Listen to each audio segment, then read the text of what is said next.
Tough but fair. Joining me on the set, France 24's international affairs commentator Douglas Herbert. Hello to you, Doug.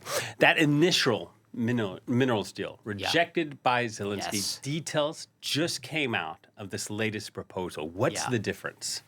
Look, there is a qualitative difference. Let's start with the good news, right? The initial deal, at least as mooted, was a basic minerals grab. It was the U.S. essentially monopolizing, economically colonizing, if you will, Ukraine, essentially grabbing all its natural resources for itself. Ukraine left with nothing. And when we talk about grabbing, the figures being bandied about by Donald Trump initially, it was $500 billion, right? $500 billion. Then it became $350 billion. The figures kept changing. Donald Trump kept calling it, this deal would be payback to the U.S. taxpayers for basically funding a freebie for Ukraine to ward off Russian aggression. Trump didn't say it that way. The renegotiated deal, at least legally as it is on paper, bears very little resemblance to Trump's rhetoric about it, the initial rhetoric. What it does is, first of all, there's no mention of the word minerals in the title of the agreement. It's an agreement to establish what's called a reconstruction investment fund. And it's just that, a fund. So the idea is to be created a fund which be jointly overseen by Ukraine and the U.S. And I just want to show our viewers, because it's less restrictive for Ukraine. It says neither participant, that is U.S. or Ukraine, will sell, transfer, otherwise dispose of directly or indirectly any portion of its interest in the fund without the prior written consent of the other participant. That is, Ukraine is essentially, and I guess this was a concession, right, granted a say in how its own natural resources, mineral resources, are used and how those funds, the revenues, are used. Ukraine, under this deal, would invest 50% of the revenues from the extraction of mineral resources.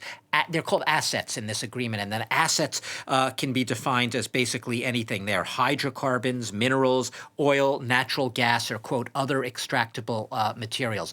But so Ukraine would have to invest 50%. The U.S. obviously would presumably invest 50%. And there's this idea that those funds would then be reinvested. Some Ukrainians are trying to put a positive spin on it, saying that far from this economic colonization that we originally saw this deal as, Zelensky hasn't emerged that badly. This is a deal that will actually, in a weird way, help to maybe even strengthen Ukraine, promote its future development and recovery, and also has clauses providing for Ukraine's eventual integration into the European Union. I want to show you, though, here's the clincher. Everyone kept saying, well, what about, Doug, those security guarantees?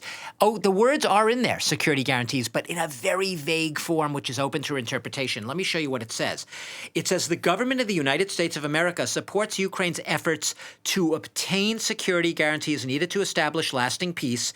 Participants, Ukraine, U.S., will seek to identify any necessary steps to protect mutual investments as defined in the fund agreement. Efforts to obtain security guarantees. Very vague. Very vague. Well, it's not actually, I'll go beyond vague. Yeah. What's clear there is it's not saying the U.S. will ensure security, right? It's saying, go ahead and try to get them. Right. We will help your efforts to try to get them. If you can get them from the Europeans, we'll support those efforts. But it's anything but a security guarantee from the United States.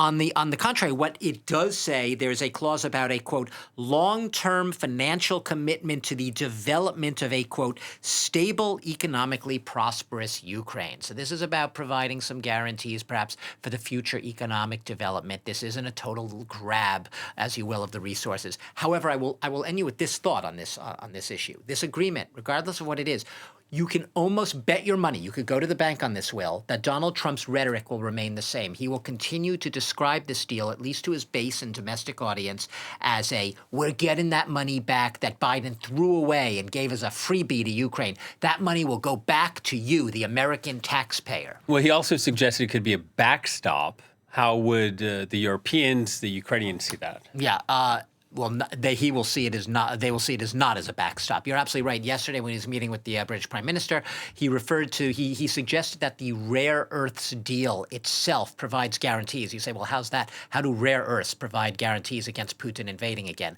In Trump's logic, some would call it rambling logic, but in Trump's logic, it's because you'll have these American workers and American business interests on the ground, as Trump put it, digging in Ukraine, getting those minerals and rare earths. Why would Putin be so stupid as to, invade when you have Americans there? The American workers on the ground are in and of themselves a disincentive, the backstop, the security guarantee to prevent Putin from invading again. That's the Trump logic. Ukrainians and Europeans perhaps take a less positive view of that type of logic. They don't see rare earths as a backstop and a security guarantee. All right, Doug. Thank you very much. Douglas Herbert, France 24's international affairs commentator.